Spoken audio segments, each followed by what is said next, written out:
Okay, so chapter 2 of The Great Experiment.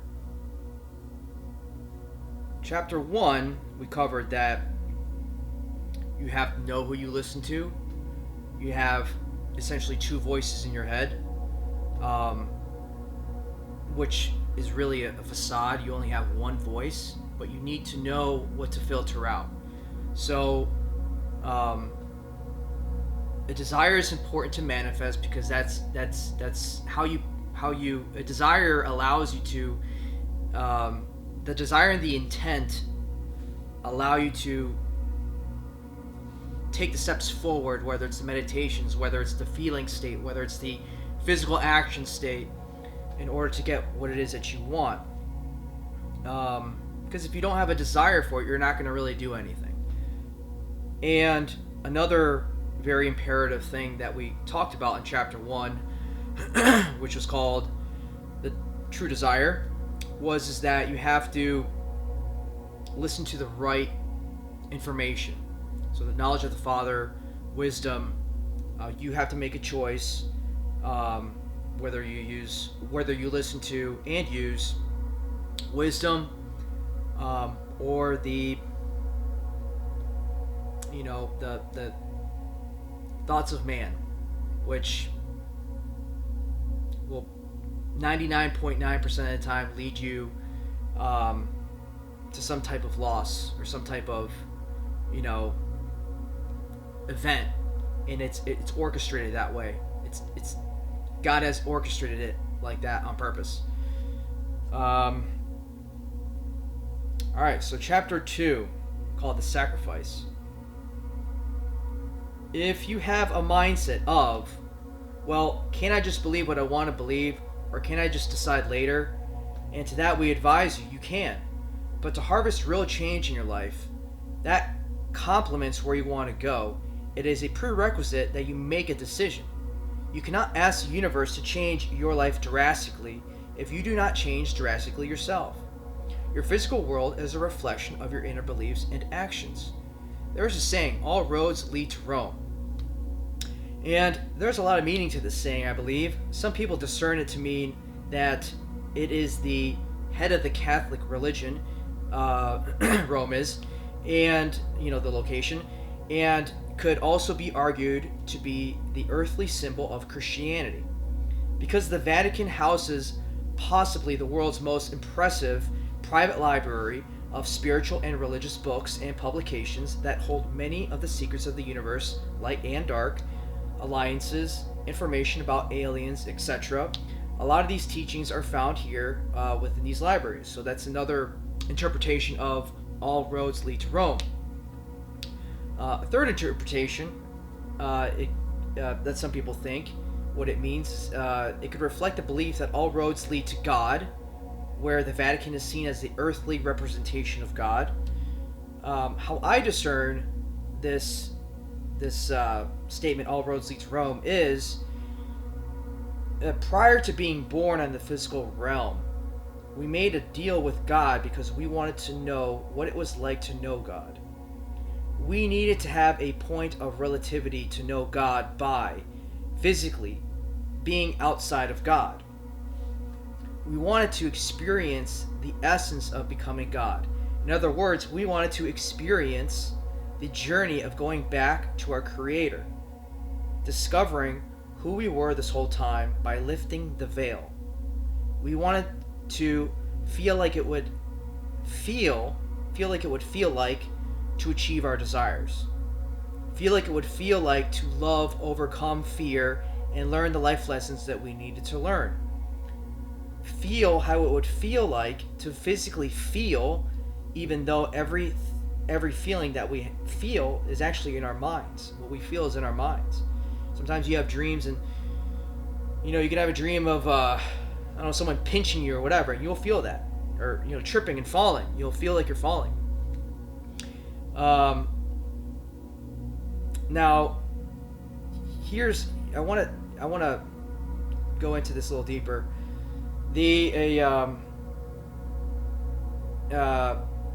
Life lessons that we need to learn could be a polishing of what what it was like to already know this stuff. So, success. For instance, let's say that you are God and you know everything. You have all the and the life is a casino, or not a casino, but life is a business or whatever, and you're winning all the time. You're achieving your achievements. You don't have that contrast. So you can't necessarily appreciate that because you've already won. You're already there.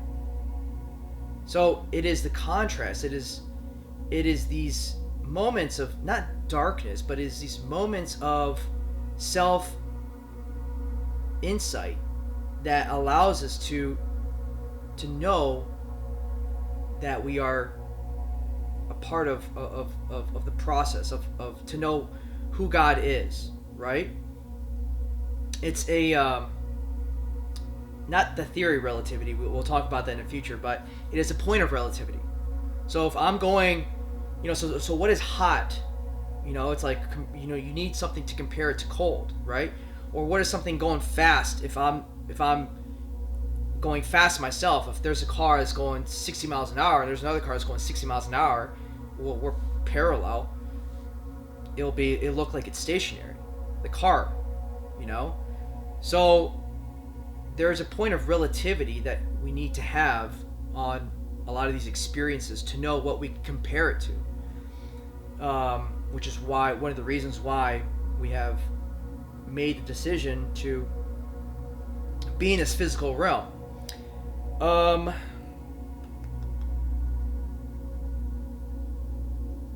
The consequences of this independence. So here's the thing: when we decide to come to this physical realm, we were given this independence.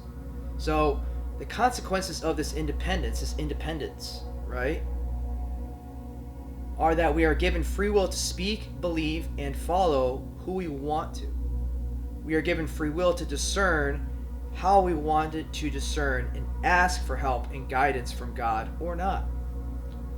If we wanted to seek guidance from God, then God would show up. But if we lost the practice of believing in God's love, care, and guidance, then we would have to inevitably deal with the carnal mind, the snake in the Garden of Eden. The carnal mind is what I was alluding to earlier when I said the Maya, or the deceiver, the thoughts of man. Not God, but man. The corporeal world, the corpse, right? The flesh, the blood, the flesh, not the spirituality. And a lot of this is very profound and somewhat esoteric, but it ties in together, so it's relevant. I'm just reading, I'm sorry. So if we wanted to seek the guidance from God, then God would show up. But if we lost the practice of believing in God's love, care, and guidance, then we would have to inevitably deal with the carnal mind, the snake in the Garden of Eden. In order to get ahead in life, we would have to make deals with those who ignorantly believe that theft, manipulation, deception, and the fulfillment of terms and conditions, whether they went against our moral and ethical beliefs, would be the way to get there. Well, the caveat for this deal is that we would, no matter what, have to return to our Creator, whether we decided to take the path of ascension or descension, which would be very painful. Descension. We would have to go back. Hence the saying, all roads lead to Rome, which holds a lot of truth depending on how you interpret it. So we have been given this independence, and we're going to talk about this in future episodes, but we've been given what it seems to be this independence in this physical realm. But we are also constantly in the spiritual world, which is where most of our being resides. Very interesting, huh? So that's one of the missions here, is to take ideas from the spiritual mind, from the spiritual world where we reside right now, and implement them in our physical realm so we can have heaven on earth.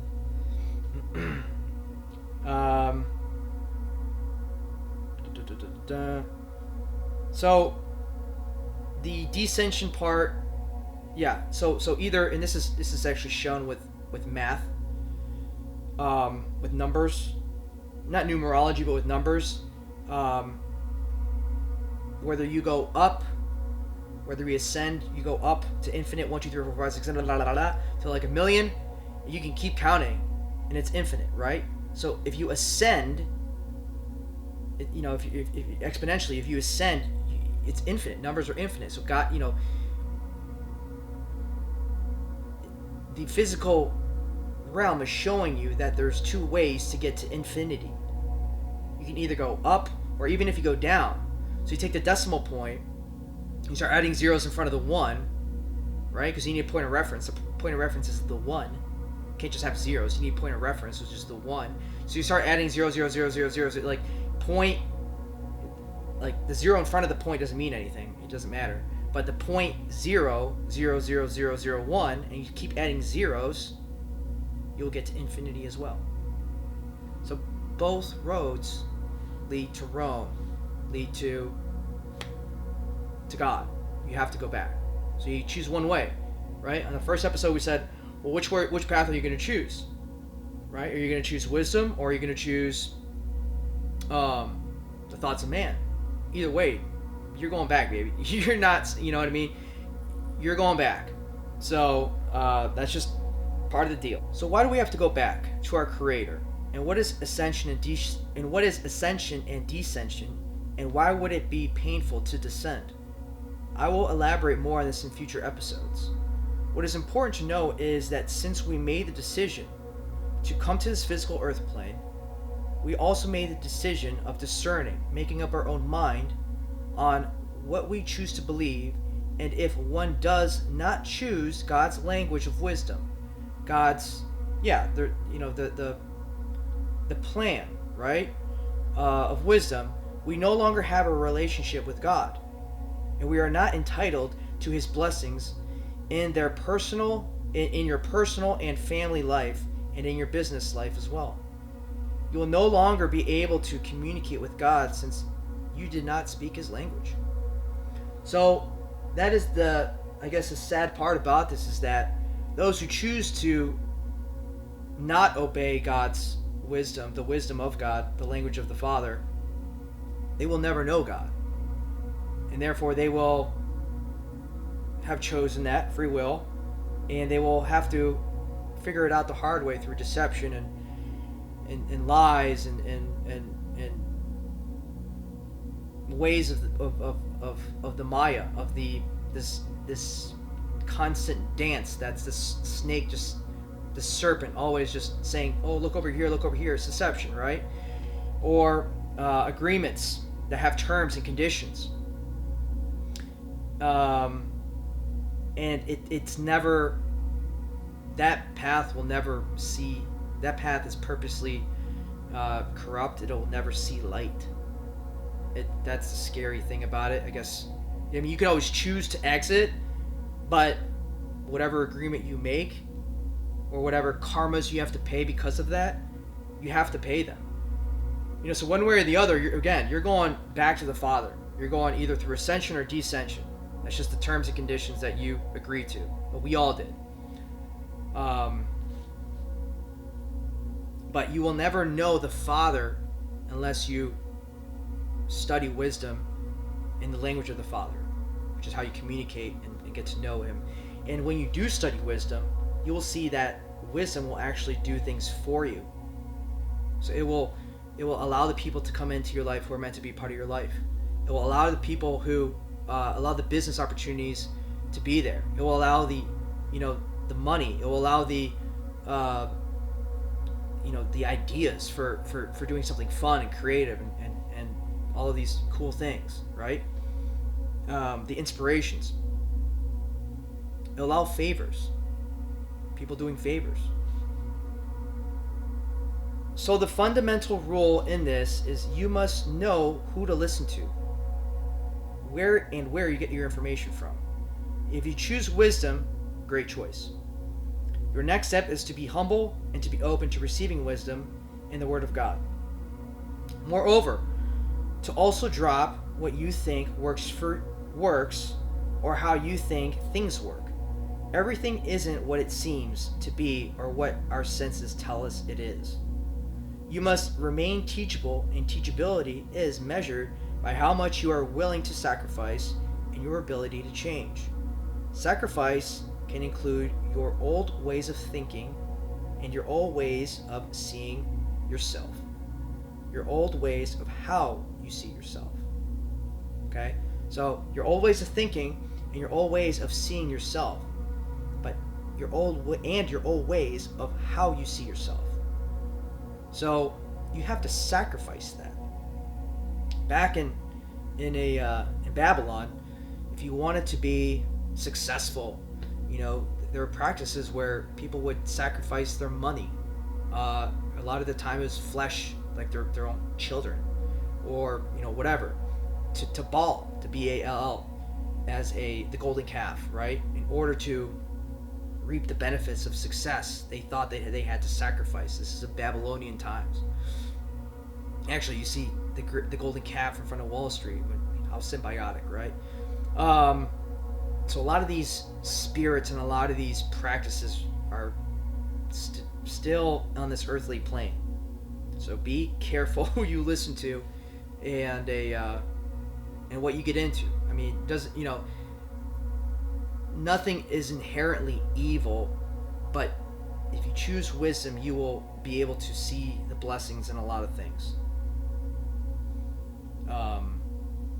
And that is a perfect tangent into a quote by Wayne Dyer, another one of my mentors. When you change the way you look at things, the things that you look at change. So that's a very, very powerful statement that we will also be studying as well. Your old ways of giving others power, whether it is through their opinions, criticism, I'm not referring to constructive criticism or the opinions of others in general, but the opinions of others, the criticisms of others should not affect you whatsoever. Sacrifice of money, time, breaking of unnecessary or detrimental habits, material things, friends, or connections that do not serve your purpose. That's what I'm referring to. The sacrificing of money, time, the breaking of unnecessary detrimental habits, of material things, of your friends or connections that do not serve your purpose anymore. That's what you have to sacrifice in order to be a new you. This is your willingness to learn. So what you're willing to sacrifice is what you're willing to learn, to receive. Because if you hold this on a pedestal, it actually controls you. You know what I mean? Whatever you hold on a pedestal controls you. If you're able to sacrifice it, or let God do God's thing, then it will reciprocate if it's meant to be. If it's not meant to be, then it won't, whatever. But the sacrifice, you can't, if you hold something like a job or something like that on a pedestal, the job is controlling you.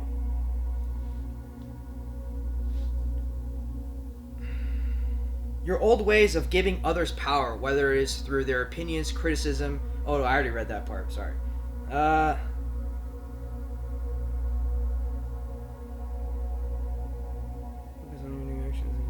Okay. So, this is your willingness to learn. By sacrificing money, time, old ways of being and acting, you are not only becoming a new person, but this new behavior is forcing you to focus on your new actions, and these new actions will birth and build a strong belief within yourself and the universe, God. For belief is a prerequisite of manifesting. For when you believe, you are vibrating, you are attuned to the frequency of having, not desiring, but of having. Moreover, by sacrificing something to God, the universe, whether it is money, Malachi 3:10, or like the tithe, or your time. Time is very valuable. Or any of those things, like the habits, or if you drink, or if you porn, whatever it may be, lust, going out all the time, or all this stuff, and God will reciprocate favors in your life if you sacrifice those things. Moreover, by sacrificing something to God, the universe in return, moreover, by sacrificing something to God, the universe, in return for your manifestation of what your burning desire is, you are, through your actions, showing God. So you're showing God through your actions. Because talk is the cheapest thing in the world. Anyone can say anything about anything, right? I mean, everyone has an opinion. But when you act, that's what counts. Trust me. I mean, there are business deals where it's like they say something and whatever. Through your actions, you're showing God. When you sacrifice these things, you're showing God that you are giving up the old, making space, a vacuum, if you will, for the new. So you're creating a vacuum, and the universe fills a vacuum up, because energy is everything. So the universe will automatically fill up a vacuum. If you create space for it, it will fill it up. So that you are giving up the old, making space, a vacuum, if you will, for the new. B, that you are placing God at the top of your attention. You are not idolizing riches, fame, pleasures of this world, false gods, in objects, rituals, etc. above God. For God is a jealous God, and will cast his wrath down on you if you idolize false gods and false beliefs. It is God's way of getting your attention and realigning you to the absolute truth, or what can be labeled as first principles. So wisdom, I guess, can be synonymous with first principles.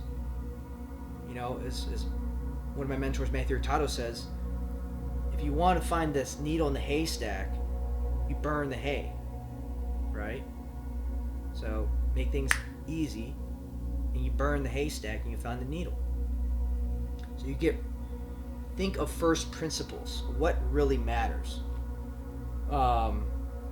Exodus 23-5, thou shalt have no other. Okay, so here's 10 commandments.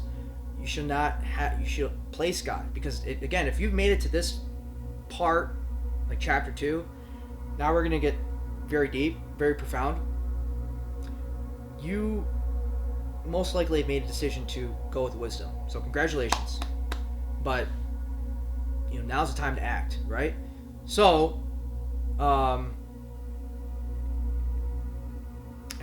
here it is. You shall have no other gods before me. So tarot cards, all this stuff, different occultic stuff. I used to read some of this stuff and pray about it, discern it, but you shall have no other gods. Exodus 3-5,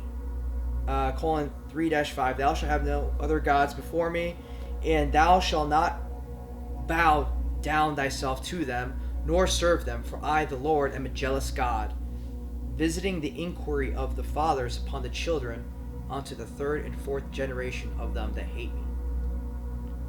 And what that entails, what that means, is that when you start doing these things, your kids will most likely pick up on it, and it will be passed from generation to generation to generation. So,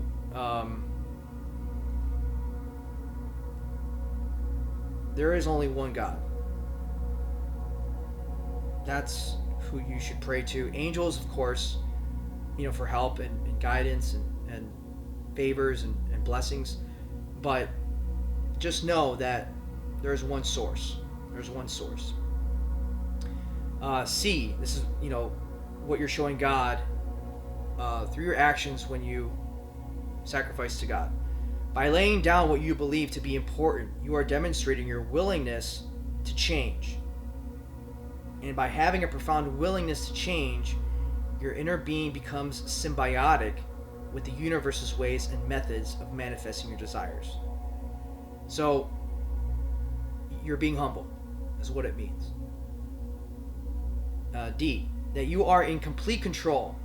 That you are not, that you are in complete control. What you are not able to give up actually controls you.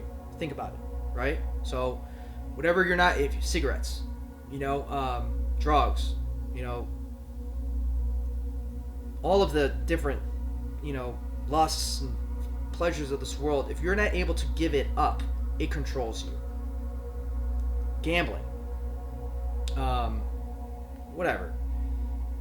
E, by sacrificing things you value to obtain wisdom, you build a powerful frequency of expectation. Expectation draws what you desire into your reality faster. Okay, so you can't fake expectation, because it's like when I was financial manager of a grocery store. We were doing $4 million in cash. I had to deal with a lot of cash, and boy, was I tempted.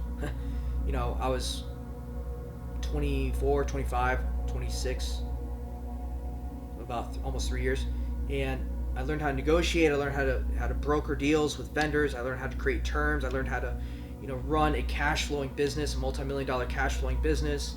I learned how to manage employees. I learned how to read people. I learned a lot of street smarts, a ton of street smarts, and a lot of selling techniques as well. And what I've learned through that is that the expectation when someone does work, when I was in charge of these employees or other businesses that I started as well, when someone does work, you have to pay them. So there's an expectation to be getting paid. It's very powerful. So when you give these things up, when you're doing this work, and you're giving up to God, you're saying you pray to God, you say, God, I'm going to give this up. This creates a frequency, this strong chord, like a tune, you know what I mean? Like when you're playing an instrument that is attached to God, that is like, okay, I've given this up, I've done this work, I'm going to be humble and patient, and I expect it to manifest into my life. So that's the power of sacrifice. The common denominator in all of these requirements of choosing wisdom, knowing who and what to listen to, and of having a high willingness to learn, are the fertile soil that is needed for the seeds of wisdom to germinate and form deep, profound roots that will grow trees that will produce a Garden of Eden, which is your manifestations. These manifestations require action, but it must also be the right type of action. Remember, we said that? And that first requires the right type of being state, which is one of being, of already being, already having, already doing. And this goes into the 10th commandment. You shall not covet, meaning you shall not desire, for when you desire, you do not have. When you believe you have, you will obtain. When you believe you have, you will obtain. Do the work, have the desire, number one, step one. Do the work, sacrifice things to be a new person. And adopting things is sacrificing too. Sacrifice money to learn a course if you want to do something. You know what I mean? And start being, start acting, start dressing, start talking. Finally, if you made it this far, you have chosen wisdom. Congratulations. Now you will cut the head off of the serpent, the antithesis of wisdom, since you've chosen wisdom, right? Now close your eyes and say, I. So we're going to do a little exercise. This is the end of chapter 2. Close your eyes. Now say, I. State your name. Stephen Miller. I have to read, so I can't close my eyes. I, Stephen Miller, give all power to God, and will now sacrifice to 666. The who, what, where, when, why, and how. I renounce that way of thinking. Imagine cutting off a snake's head now, with your eyes closed. So I'll start over. Blah, blah, blah. I, Stephen Miller, give all power to God and will now sacrifice the 666. The who, what, where, when, why, and how. I renounce that way of thinking. Now, keep your eyes closed. Imagine taking a snake and cutting its head off. Now throw it into a white, blue, like bluish, whitish fire of truth. And watch the snake's head burn away. For those are thoughts of man, not of God. God work. Blah. Okay, so start over. Close your eyes and say, I, Stephen Miller, state your name, give all power to God and will now sacrifice the 666. The who, what, where, when, why, and how. I renounce that way of thinking. Say that. Now, imagine, keep your eyes closed, taking the snake and cutting its head off. Taking that head and throwing it into a white, purple, blue fire of truth, and watch the snake's head burn away. For those are the thoughts of man, not of God. For those are the thoughts of man. You've just burned away the thoughts of man. You've made a covenant. Good work. Now it is time to go over the fundamentals, chapter 3.